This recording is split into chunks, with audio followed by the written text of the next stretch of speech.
Hai Church, Shalom, puji Tuhan. Hari ini kita bertemu kembali di program Aku dan Alkitabku. Bagi Anda yang baru bergabung dengan program ini, saudara dapat mengikuti program-program sebelumnya atau pelajaran yang sebelumnya. Saudara bisa klik di channel Allah Baik Ministry. Saudara bisa memilih di sana ada program Aku dan Keluargaku, Aku dan Alkitabku, Aku dan Kehidupan Doaku. Dan juga untuk ibadah minggu juga dapat diikuti di program-program itu. Saya berdoa ini akan menjadi berkat bagi saudara sekalian. Saudara, hari ini kita akan lanjutkan kembali apa yang sudah kita pelajari minggu yang lalu. Hari ini kita bergeser dari ayat 8 sampai ayat yang ke-16 dari Kejadian pasal 4. Saya berdoa ini akan memberkati setiap kita.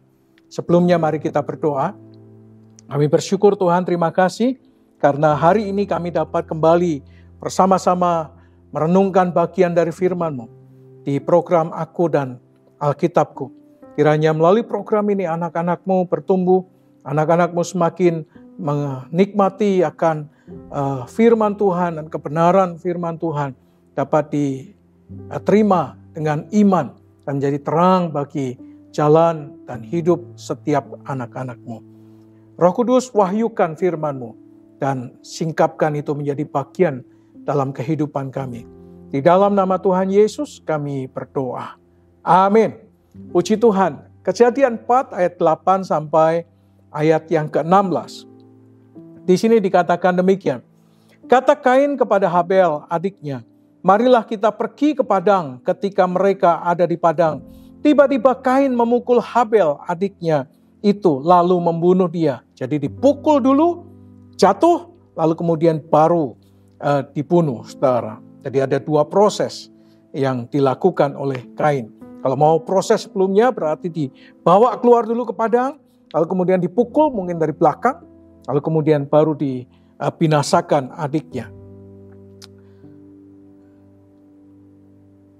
Firman Tuhan kepada Kain, di mana Habel adikmu itu? Jawabnya, aku tidak tahu. Apakah aku penjaga adikku? Firman-Nya, apakah yang telah kau perbuat ini? Darah adikmu itu berteriak kepadaku dari tanah.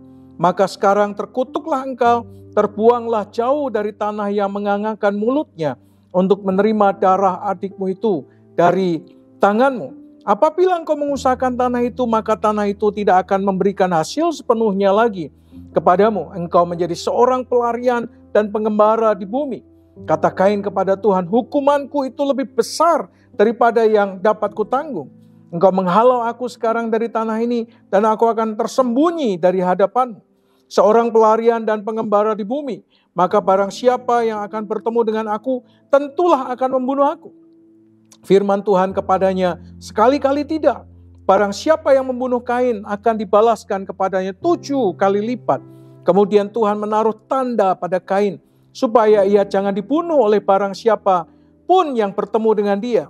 Lalu Kain pergi dari hadapan Tuhan. Ia menetap di tanah Nod di sebelah timur Eden. Saudara, ada satu pertanyaan klasik yang mungkin selalu kita dengar dan seringkali kita dengar ditanyakan untuk mendapatkan jawaban, untuk mendapatkan peneguhan atau konfirmasi. Karena keingintahuannya akan Kejadian 4 ayat 8 sampai ayat yang ke-16 ini. Saudara, pertanyaan klasik itu adalah demikian. Apakah ada orang lain selain mereka berempat, saudara? Adam, Hawa, Kain, dan Habel. Apakah ada orang lain selain mereka berempat sehingga Kain itu takut dibunuh oleh orang lain karena perbuatannya kepada Habel, saudara. Kalau saudara dan saya adalah orang-orang yang mempercayai Alkitab adalah firman Tuhan, maka tentu tidak ada manusia lain sebelum Adam, saudara. Karena Adam adalah manusia pertama yang diciptakan oleh Allah. Kalau tidak ada manusia lain sebelum Adam, mengapa Kain takut dibunuh oleh orang-orang yang berjumpa dengan dia? Kalau kita percaya Alkitab, maka tentu tidak ada orang lain sebelum Adam dan sebelum mereka, saudara. Alkitab mengatakan bahwa ketika Adam berumur 130 tahun, saudara, dia memperanakkan seorang anak laki-laki yang diberi nama Set. Ketika Adam berumur 130 tahun, dia memiliki anak laki-laki yang diberi nama Set. Saudara, tidak disebutkan umur berapa dia memperanakkan Kain dan Habel. Tidak disebutkan. Tetapi apabila kita belajar proses kelahiran manusia, maka kita bisa memperkirakan bahwa anak-anak yang dilahirkan oleh Hawa itu sangat banyak sekali. Baik laki-laki maupun perempuan. Bisa jadi, saudara, sebelum Kain dan Habel lahir maupun sesudahnya, bahkan dikatakan di dalam Kejadian 5 ayat 4, umur Adam setelah memperanakkan Set itu 800 tahun. Dan Alkitab mengatakan dia memperanakkan anak-anak laki-laki dan perempuan. Jadi yang dilahirkan oleh Adam dan Hawa itu bukan hanya Kain dan Habel, tetapi juga ada Set dan juga anak laki-laki lain dan anak-anak perempuan lain yang tidak disebutkan atau tidak dicatat oleh Alkitab. Yang jelas dalam Kejadian 5 ayat 4, ketika Adam mencapai umur 800 tahun, dia sudah memperanakkan anak-anak lelaki dan perempuan yang sangat banyak. Ada catatan yang perlu kita pahami, saudara. Tentu Alkitab tidak menuliskan secara detail siapa mereka satu demi satu, apa pekerjaannya, dan bagaimana hidupnya, seperti yang coba kita harapkan, yang coba kita inginkan. Alkitab hanya mengungkapkan kepada kita kisah atau tokoh-tokoh tertentu saja yang memiliki hubungan erat dengan karya Allah dalam Yesus Kristus. Karena memang fokus Alkitab adalah karya keselamatan. Fokus Alkitab adalah Yesus Kristus. Namun demikian, saudara, melaluinya kita dapat melihat satu gambaran yang utuh dari sejak Allah menciptakan langit, bumi, dan segala isinya, dan kehidupan manusia sejak Allah menciptakan mereka hingga kedatangan Tuhan Yesus Kristus yang kedua kali. Dicatat sedemikian rupa, ada beberapa bagian-bagian untuk kita tangkap supaya kita dapat melihat gambaran yang lebih utuh.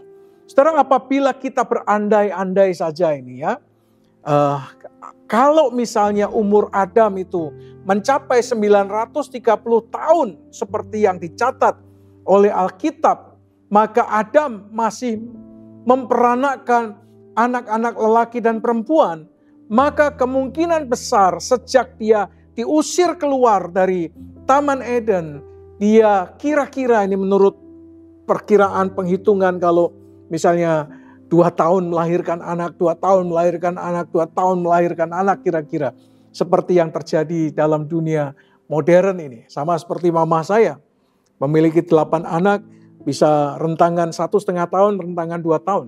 Ada yang 3 tahun, ada yang 4 tahun. Tapi seandainya saja Hawa melahirkan 2 tahun sekali anak yang dilahirkan, kira-kira berapa, saudara? Usianya 930 tahun, maka kira-kira 450 anak dengan asumsi tiap 2 tahun punya anak 1. 450 pada zaman itu sudah sangat banyak, saudara. Dan apabila dari anak-anak yang dilahirkan itu mereka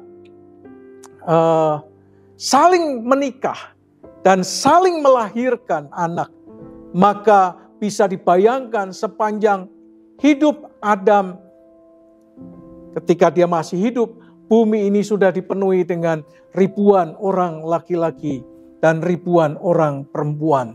Rentangan waktu kurang lebih 1000 tahun lamanya. Dalam rentangan 1000 tahun bisa ada ribuan laki-laki dan ribuan perempuan, saudara. Kenapa demikian? karena mereka menikah. Kalau saudara tanya incest pada masa itu, Alkitab atau belum ada peraturan incest. Dan orang bisa saling menikah satu dengan yang lain, dengan saudaranya sendiri, untuk menghasilkan keturunan yang sangat banyak. Saudara, itu ada pembahasannya sendiri nanti. Kita kalau ada kesempatan kita bahas sendiri. Jadi kita bisa memahami mengapa pada waktu itu Kain menjadi takut, saudara. Dia takut apabila ada orang lain yang akan membunuh dia. Karena perbuatannya, karena pembunuhan itu bukan lagi menjadi rahasia umum. Orang lain mendengar, terbuka secara umum. Saudara-saudara Habel yang lain, yang lahir berikutnya, dari sekian ratus tahun selanjutnya, lahir adik-adik yang banyak sekali. Yang tentu mendengar akan peristiwa kematian Habel. Jadi wajar kalau hari itu, saat itu, Kain itu sangat takut sekali. Saudara, persoalannya sebetulnya bukan siapa yang akan membunuh Kain. Karena itu telah diselesaikan oleh Tuhan sendiri dengan memberi tanda kepada Kain bahwa ia berada dalam penjagaan Allah. Sehingga pasti tidak ada seorang pun yang akan menyentuh Kain, yang akan membunuh Kain, yang akan mencelakakan Kain. Karena Tuhan sendiri yang menjaga Kain, supaya tidak dibunuh oleh orang yang menjumpai atau yang berjumpa dengan Kain. Karena ada tanda di sana. Persoalan utamanya adalah munculnya ketakutan yang menguasai Kain setelah ia melakukan dosa. Ketakutan yang menguasai pikirannya, ketakutan yang menguasai hatinya. Karena ia sudah melakukan dosa. Saudara, ia membayangkan bahaya yang akan mengancam hidupnya. Bayangan yang mengancam hidupnya itulah yang membuat Kain menjadi takut. Ia membayangkan musuh yang lebih kejam dari apa yang dia telah lakukan kepada Habel. Bayangan-bayangan seperti ini muncul dan itu disampaikan kepada Tuhan. Berarti hukumanku jauh lebih berat. Dia akan mengalami penderitaan yang lebih besar. Jauh lebih kejam dari apa yang telah dia lakukan. Yang harus dia tanggung. Dia membayangkan adanya orang-orang tertentu yang akan membalas dendam kematian Habel. Bayangan itu mungkin tiap malam menjadi mimpinya. Terus membayang-bayangi hidupnya di dalam tidurnya. Sehingga mungkin dia sulit tidur dan kemudian ketakutan akan mengalami hal yang sama seperti yang dialami oleh yang dia lakukan kepada Habel. Di dalam ketakutannya itu dia membayangkan akan kehancuran yang akan ia alami sepanjang hidupnya. Puncaknya adalah kesadaran bahwa apabila dia tidak berada dalam penjagaan Allah, dia merasa tidak aman. Saudara, orang yang memang dikuasai dosa, mereka akan hidup di dalam ketakutan. Saudara, selain hidup di dalam ketakutan, Alkitab juga mengatakan kepada kita, ketakutan yang selalu membayang-bayangi, menghantui hidupnya, Kain juga mendapatkan hukuman dari Tuhan. Sekalipun jiwanya ada dalam penjagaan Tuhan, dalam perlindungan Tuhan, tetapi hukuman Tuhan tetap diturunkan Tuhan atas Kain. Alkitab mengatakan yang pertama, hidupnya dikutuk oleh Tuhan. Wow, ini mengerikan, saudara. Kalau orang hidup di dalam kutuk itu mengerikan sekali. Tapi hidupnya Kain itu dikutuk oleh Tuhan. Alkitab mengatakan dikutuk oleh Tuhan. Dan kata dikutuk di sini dari bahasa aslinya adalah lay under a curse. Berbaring atau tinggal atau hidup di bawah kutuk. Itulah terjemahan dari King James. Lay under a curse. Hidup di bawah kutuk. Setelah kita bisa bayangkan ya, betapa menderitanya orang yang hidup di bawah kutuk.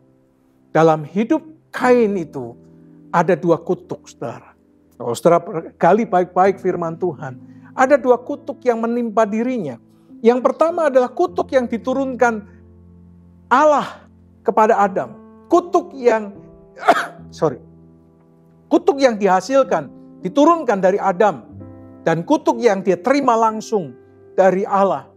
Ada banyak kutuk yang dapat kita sebutkan, misalnya kutuk kemiskinan, kutuk sakit penyakit, kutuk dosa, dan lain-lain. Dan Alkitab mengatakan, Kain lay under a curse. Hidup di bawah kutuk. Kutuk yang mana kita tidak jelas, tapi yang jelas Kain hidup di bawah kutuk. Alkitab mengatakan dia adalah seorang petani. Namun firman Tuhan berkata begini, apabila engkau mengusahakan tanah itu, maka tanah itu tidak akan memberikan hasil sepenuhnya lagi kepada lay under a curse. Bahkan tanah yang coba diusahakan, coba digali, coba ditanam, tidak akan memberikan hasil yang maksimal sepenuhnya kepada Kain.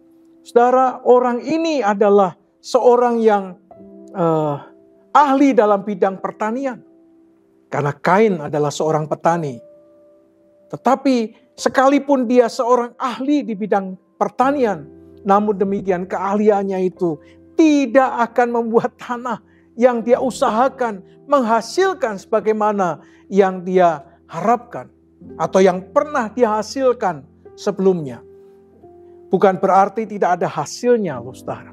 Ada hasilnya, tetapi tidak menghasilkan secara berlimpah-limpah.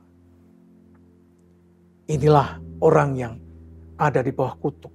Saya punya teman, saudara. Seorang teman ini mengatakan dalam satu istilah, kuciakut katanya. Kuciakut itu artinya balung kere atau tulang miskin, saudara. Tulang miskin. Sekalipun dia itu punya banyak, tetapi karena tulangnya miskin, maka apa yang dikerjakan tidak membawa hasil. Apa yang dikerjakan tidak membawa kelimpahan. Bukan berarti tidak ada hasilnya, saudara. Ada hasilnya tetapi tidak akan membuat dia menghasilkan yang berlimpah-limpah, saudara. Karena dia lay under a curse. Saudara bisa bayangkan ya, dia seorang ahli di dalam pertanian, tetapi usahanya dalam mengolah tanah tidak menghasilkan secara maksimal. Ada banyak orang yang mengalami peristiwa seperti ini. Dia bekerja keras, tapi tidak menghasilkan hasil yang maksimal. Dia melakukan banyak hal, tapi tidak menghasilkan yang maksimal. Kenapa? Jangan-jangan dia lay under a curse seperti Kain, saudara. Kalau istilah teman saya tadi, kuciakut, tulang miskin atau balung kere, saudara. Ini istilah yang legendaris. Menjadi pelarian, ini kutuk yang ketiga.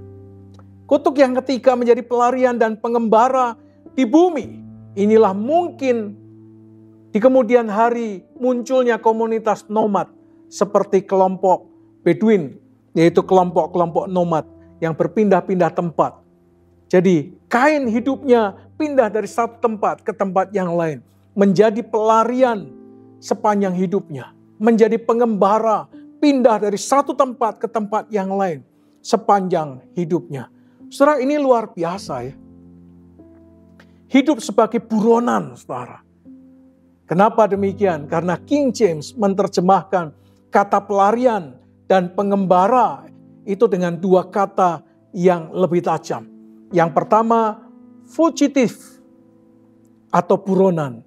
Yang kedua adalah vagabond, yang artinya gelandangan. Jadi, Kain itu adalah buronan seumur hidupnya. Dan yang kedua, dia adalah gelandangan seumur hidupnya. Ini kutuk yang diterima atau yang dialami oleh Kain oleh karena dia membunuh Habel.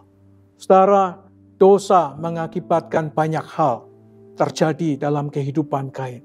Demikian juga dosa mengakibatkan banyak hal dalam kehidupan kita sebetulnya. Dosa bukan saja membuat kita hidup di dalam ketakutan sama seperti Kain.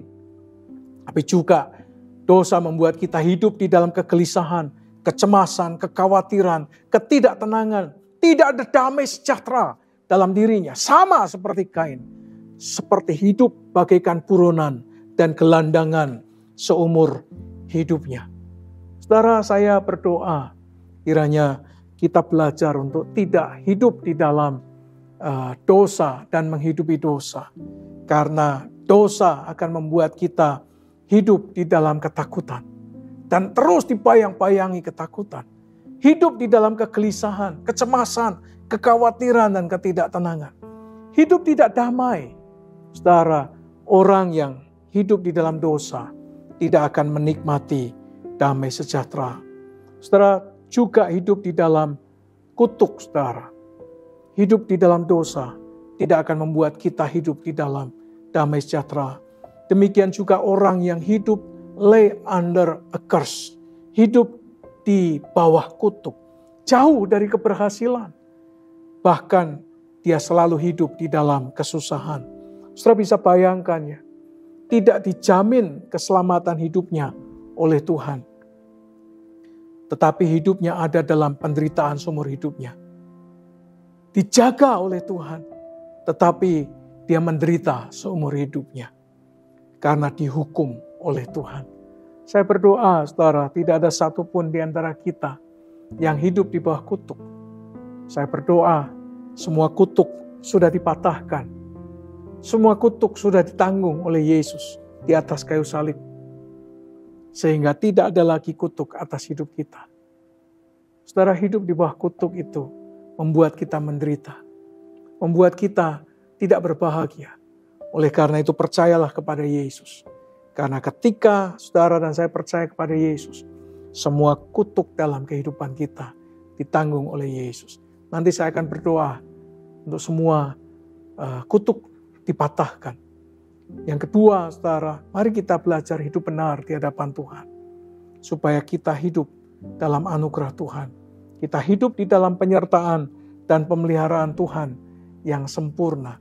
Saya berdoa, saudara, kita menjadi orang-orang yang menikmati pemeliharaan Tuhan yang sempurna. Amin. Amin, saudara. Saya berhenti sampai di sini, tapi saya akan mendoakan saudara supaya saudara tidak menjadi buronan dan tidak menjadi gelandangan seumur hidup kita. Saya akan doakan saudara. Letakkan tanganmu di dada, angkat tanganmu ke atas. Nanti saya akan berdoa untuk saudara. Mari letakkan tanganmu di dada, saya ingin berdoa. Aku patahkan setiap kutuk. Kutuk dosa, kutuk kemiskinan, kutuk ketidakberhasilan, kutuk sakit penyakit, kutuk-kutuk yang membuat seseorang tidak bisa berhasil. Kutuk kemiskinan dan kutuk yang lainnya. Aku patahkan di dalam nama Yesus Kristus. No curse anymore. Kutuk mati muda, aku patahkan di dalam nama Yesus. Dan kutuk-kutuk yang membuat apa saja yang diusahakan, dikerjakan oleh anak-anak Tuhan tidak berhasil. Darah Yesus sudah menebus dosa kita. Kita telah ditebus. Dan kematian Tuhan di atas kayu salib sudah mematahkan setiap kutuk. Dan meniadakan setiap kutuk. Engkau dibebaskan, engkau dilepaskan dari setiap kutuk. Dan kiranya damai sejahtera Tuhan melingkupi pikiranmu, melingkupi hatimu.